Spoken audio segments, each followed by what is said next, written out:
Hi friends, வாங்க மக்களே. இன்றைக்கி நம்ம யூடியூப் சேனல் என்ன வீடியோ பார்க்குறோம் பார்த்தீங்கன்னாக்கா, மினிஸ்ட்ரி ஆஃப் ஹோம் அஃபேரில் வந்து அதாவது பிஎஸ்எஃப் அதாவது பார்டர் செக்யூரிட்டி ஃபோர்ஸில் வந்து ஒரு ரெக்ரூட்மெண்ட் அனௌன்ஸ் பண்ணியிருக்காங்க.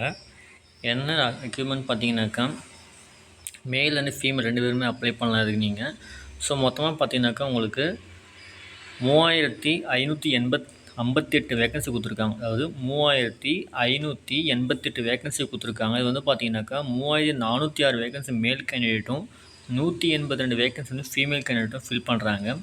என்ன ரெக்ரூட்மெண்ட் பார்த்தீங்கன்னாக்கா, recruitment for the post of constable tradesman male female கேட்டிருக்காங்க.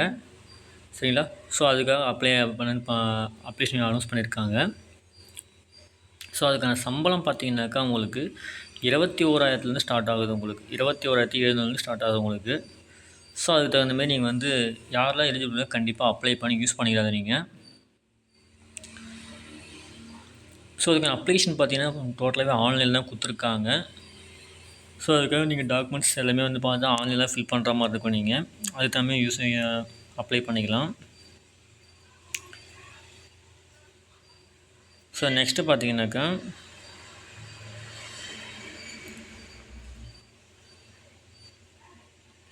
உங்கள் அப்ளிகேஷனுக்கான எவ்வளோ ஃபீஸ் கொடுத்துருக்காங்க பாருங்கள். எல்லாருமே பார்த்தீங்கன்னாக்கா 100 ரூபி கொடுத்துருக்காங்க. அது இல்லாமல் எக்ஸாம் ஃபீஸும் தனியாக கொடுத்துருக்காங்க 50 ரூபான்ட்டு. இது வந்து 17% ஜிஎஸ்டி ப்ளஸ் வரும். அது மொத்தம் உங்களுக்கு வந்து 200 250 உங்களுக்கு அமௌண்ட், அதாவது 250 இல்லை 200 உங்களுக்கு வந்து எக்ஸாம் ஃபீஸ் சேஞ்சஸ் ஆகும். அதுவும் ஆன்லைன் பேமெண்ட் தான் நீங்கள் பண்ணுற மாதிரி இருக்கும். ஸோ அது தகுந்த பார்த்துக்கோங்க. ஸோ அதுக்கு பார்த்தீங்கன்னாக்கா இது வந்து பிஎஸ்எஃப் வந்து எக்ஸாம்ஸில் ஃபில் பண்ணுறாங்க பார்த்தி அதுக்கான ஸ்டேட்டு ரெஸ்பான்சிபிலிட்டி அதுக்கான அட்ரஸ் கொடுத்துருக்காங்க பாருங்கள். நமக்கு வந்து பார்த்தீங்கன்னாக்கா சென்னை அதுமாதிரி லொக்கேஷன் தான் நமக்கு வரும். நமக்கு தமிழ்நாடுக்கு பார்த்தீங்கன்னாக்கா ஸோ அதுக்காக கொடுத்துருக்காங்க பாருங்கள். இது வந்து பார்த்தீங்கன்னா பெங்களூர் கொடுத்துருக்காங்க. நமக்கு கர்நாடகா, கேரளா, தமிழ்நாடு, பாண்டிச்சேரி, லக்ஷாதீபம் கொடுத்துருக்கு. பிஎஸ்எஃப் வந்து பெங்களூர் கொடுத்துருக்காங்க ஹெட் குவார்ட்டர்ஸில். ஸோ அங்கே தான் போய் எழுதுகிற மாதிரி இருக்கும் நீங்கள். ஸோ நோட் பண்ணிக்கோங்க. ஸோ அடுத்து பார்த்தீங்கன்னாக்கா உங்களுக்கு ஏஜ் கொடுத்துருக்காங்க பாருங்கள். இதுக்கு ஏஜ் பார்த்தீங்கன்னா 18 வயசுக்கு மேலே இருக்கணும், 25 வயசுக்குள்ளே சொல்லியிருக்காங்க. அப்படி இருந்தால் மட்டும் தான் அக்செப்ட் பண்ணுவாங்க உங்களுக்கு. ஸோ அது மேலே பண்ணி நீங்கள் அப்ளை பண்ண முடியாது. என்னென்ன குவாலிஃபிகேஷன் கொடுத்துருக்காங்க பாருங்கள்.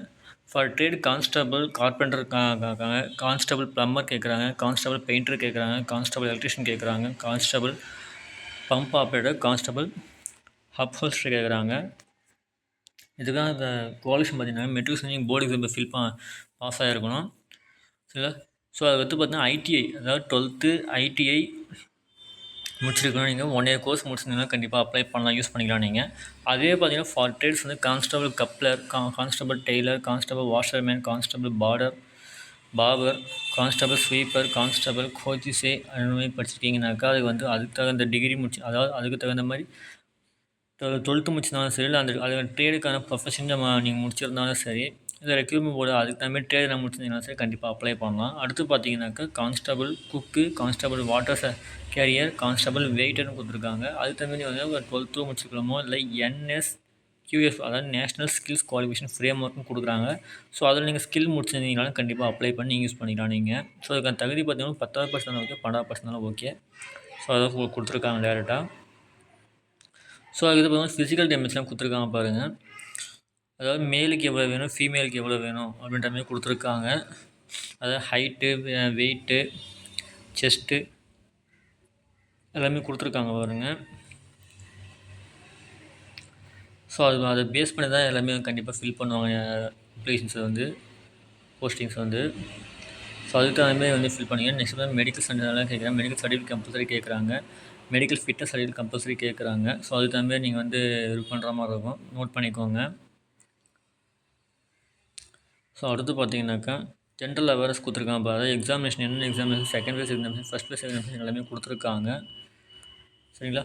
ஸோ அதுக்கு தகுந்த மாதிரி இப்போ அதுதான் நீங்கள் பண்ணுற மாதிரி இருக்கும். செகண்ட் ஃபேஸ் எக்ஸாமினேஷன் பார்த்தீங்கன்னாக்கா சப்ஜெக்ட் கொடுத்துருக்காங்க பாருங்கள். 2 hours வந்து உங்களுக்கு இருக்காங்க, 2 hours 120 minutes கொடுத்துருக்காங்க. ஸோ அதுக்கு மாதிரி general awareness, general knowledge, next பார்த்தீங்கன்னா knowledge of elementary mathematics, analytical aptitude, next வந்து பேசிக் லாங்குவேஜ் ஆஃப் இங்கிலீஷ்னு சொல்லிட்டு இங்கிலீஷ் ஆர் ஹிந்தி சொல்லியிருக்காங்க. 25 marks தான் கொடுக்குறாங்க. மொத்தமாக பார்த்தீங்கன்னாக்கா உங்களுக்கு 100 மார்க் கொடுக்குறாங்க. அந்த 100 மார்க்குக்கு பார்த்தீங்கன்னா 100 மார்க் எடுக்கிற மாதிரி இருக்கும். ஸோ 2 மணி நேரம் உங்களுக்கு எக்ஸாம்னு சொல்லியிருக்காங்க. ஸோ அது எல்லாமே பார்த்துக்குங்க. நெக்ஸ்ட்டு பார்த்தீங்கன்னா 3 பேஸ் எக்ஸாமினேஷன் கூட டாக்குமெண்ட்ஸ் சர்வீஸ்லாம் உங்களுக்கு செக் பண்ணுறாங்க. ஸோ டாக்குமெண்ட்ஸ்லாம் கம்பல்சரி செக் பண்ணி தான் உங்களுக்கு வந்து எல்லாமே பண்ணுவாங்க. அது எல்லாமே பார்த்துக்குங்க. அதுவும் ட்ரேட் டெஸ்ட் கொடுக்குறாங்க, பிஎஸ்டி, பிஇடி கொடுக்குறாங்க, physical efficiency test, physical system test எல்லாமே பண்ணுறாங்க. ஸோ அதெல்லாம் பார்த்துட்டு தான் உங்களுக்கு வந்து இது பண்ணுவாங்க. ஸோ அது தம்பி நீங்கள் ஃபிட்டாக இது பண்ணிக்கோங்க. அடுத்து பார்த்தீங்கன்னாக்கா அந்த டேட்டூஸ் போடுவாங்க பார்த்தீங்களா, ஸோ அதுக்காக எல்லாமே டிஸ்கிரிப்ஷனில் கொடுத்துருக்காங்க பாருங்கள். என்ன சைஸ் இருக்கணும், எப்படி போட்டுருக்கணும், போடக்கூடாதா, இப்படி எல்லாமே கொடுத்துருக்காங்க. ஸோ நோட் பண்ணிக்கிட்டு அதுக்கு தகுந்த மாதிரி அப்ளை பண்ணுங்கள்.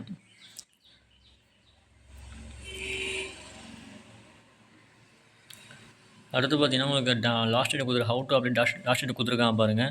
இதுக்கான வெப்சைட் கொடுத்துருக்காங்க, அது வந்து டிஸ்கிரிப்ஷனில் கொடுக்குறேன். ஸோ நோட் பண்ணிக்கோங்க. அதுக்கான கடைசி ஓப்பனிங் தேதி பார்த்தீங்கன்னா 25/7/2025 ஸ்டார்டிங் ஆகுது. க்ளோசிங் டேட் பார்த்தீங்கன்னா 23/8/2025 அப்ளிகேஷன் இருக்குது உங்களுக்கு. ஸோ அன்றைக்கி தான் க்ளோசிங் ஆகுது. ஸோ அதுக்குள்ளே யாரும் அப்ளை பண்ணணும் எலிஜிபிலிட்டினா கண்டிப்பாக அப்ளை பண்ணி யூஸ் பண்ணிக்கலாம் நீங்கள்.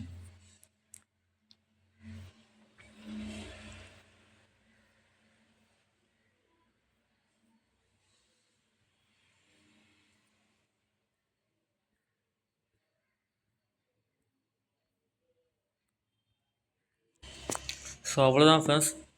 ஸோ உங்களுக்கு இன்ஃபர்மேஷன் எல்லாமே தான் கொடுத்துருக்காங்க. ஸோ யாரெல்லாம் தகுதி எலிஜிபிளாக இருக்கோ கண்டிப்பாக அப்ளை பண்ணி யூஸ் பண்ணிக்கலாம். ஸோ இந்த வீடியோ பிடிச்சிருந்தா லைக் பண்ணுங்கள், ஷேர் பண்ணுங்கள், கமெண்ட் பண்ணுங்கள், மறக்காமல் சப்ஸ்கிரைப் பண்ணுங்கள். அப்போ தான் நம்ம நெக்ஸ்ட்டு போகிற வீடியோ இன்ஸ்டன்ட்டாக கிடைக்கும் உங்களுக்கு. Thank you friends.